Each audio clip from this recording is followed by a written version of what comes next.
आज मैं आपको एक बहुत मस्त स्टोरी सुनाती हूँ, सुनोगे? चलो। एक बार सूर्यदेव और चंद्रदेव बातें कर रहे होते हैं। सूर्यदेव चंद्रदेव को कहते हैं, अरे कोई तुम्हारी पूजा नहीं करता, कोई तुम्हें भगवान भी नहीं मानता। तो इस पर चंद्रदेव कहते हैं, नहीं नहीं, लोग मेरी भी पूजा करते हैं, मुझे भी भगवान मानते हैं।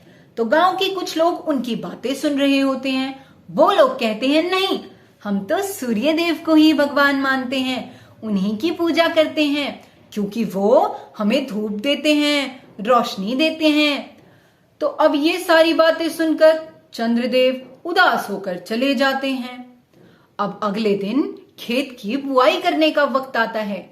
एक आदमी अपनी बीवी को कहता है, चलो चलो जल्दी से उठो, हमें खेत बुआई करने जाना है।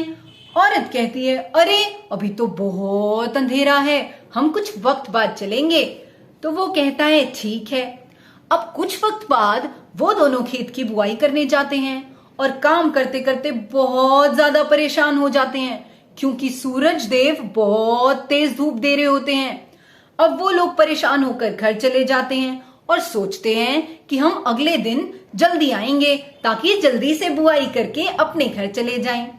अब कुछ वक्त तक वो ऐसे ही करते हैं, लेकिन बहुत ज्यादा परेशान होते हैं और परेशान होकर वो सूर्यदेव को कहते हैं, हे सूर्यदेव, हमें चंद्रमा की कोई जरूरत नहीं है, आप सारा दिन यहीं रहा कीजिए, रात को भी हमारे पास ही रहा कीजिए।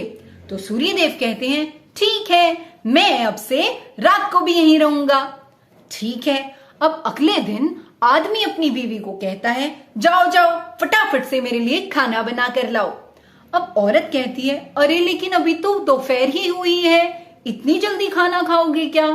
वो कुछ वक्त इंतजार करता है, लेकिन फिर वो कहता है, बस अब मुझसे और बर्दाश्त नहीं होती है ये भूख, मेरे लिए थोड़ा सा खाना ला दो। अब औरत कहती है, ठीक है, बना कर लाती हूं। अब वो दोनों खाना खा लेते हैं और सोने की तैयारी करते हैं। तो वो कहती है, अरे लेकिन तुम इतनी जल्दी क्यों सो रहे हो? अभी तो सूरज निकला, अभी तो चांद निकला भी नहीं है। तो वो कहते हैं कि नहीं, अब मैं सोना ही चाहता हूं। अब वो दोनों सोने की कोशिश करते हैं, लेकिन वो सो नहीं पाते, क्योंकि सूरज की किरणें बहुत तेज होती हैं, वो बहुत ज्यादा रोशनी कर रही होती हैं और वो बहुत ज्यादा परेशान हो जाते हैं। अब वो परेशान होकर सूर्यदेव के पास जाते हैं और कहते हैं, हे सूर्यदेव, हमें माफ कर दीजिए, हमें आपके साथ साथ चंद्रमा की भी जरूरत है। हम आपसे विनती करते हैं कि आप सिर्फ दिन में आना, रात को चंद्रदेव ही आ जाएंगे। अब सूर्यदेव कहते हैं, ठीक है, जैसी तुम्हारी इच्छा।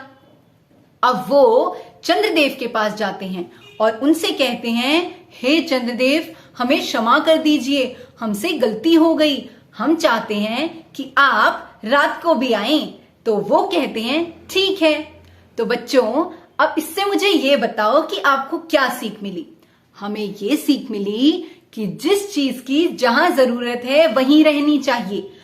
जब हमें चंद्रमा की जरूरत हो तो चंद्रमा आए, जब हमें सूरज की जरूरत हो तो सूरज आए।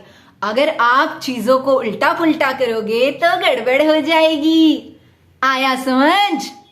ठीक है, अब बाकी की स्टोरीज अगली बार सुनाऊंगी। Bye bye.